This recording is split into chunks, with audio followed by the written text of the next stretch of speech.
میرے والد ہیں، میں ان کی بیٹی ہوں. یہ رشتہ اب کہیں آگے چلا گیا ہے. وہ میرے لیڈر ہیں، میں ان کی فالوور ہوں. میں نے ان کے نظریے پہ لگ بیٹھا. میں یہ دل سے سمجھتی ہوں کہ میاں صاحب نے ایک بات کی، میں بڑے غور سے سن رہی تھی. انہوں نے کہا کہ میرا اب کیا ایجنڈا ہے، میں 3 دفعہ وزیر اعظم بن گیا ہوں، تو اب میرا ذاتی ایجنڈا کیا ہے. میں یہ سمجھتی ہوں کہ میاں صاحب آپ کی کامیابی کا ابھی آغاز ہوا ہے.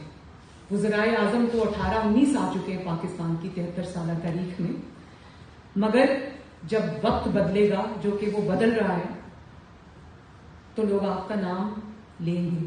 اور آپ کا نام صرف موٹر ویز بنانے والوں میں نہیں آئے گا، آپ کا نام بجلی کے کارخانے بنانے والوں میں نہیں آئے گا، آپ کا نام معیشت بحال کرنے والوں میں نہیں آئے گا، آپ کا نام پاکستان کے اندر بڑے بڑے منصوبے صرف بنانے والوں میں نہیں آئے گا.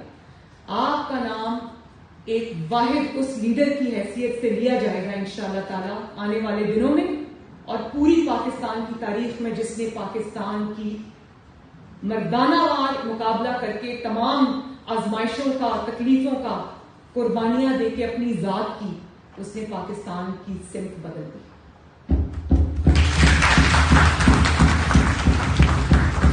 اور جس نے اویئرنیس دے کر پاکستانیوں کو قربانیوں کے ایک دریا سے گزر کر، آگ کے ایک دریا سے گزر کر، جس نے نہ صرف مظلوم کو زبان دی بلکہ اس نے ظالم کو بھی لگام دی.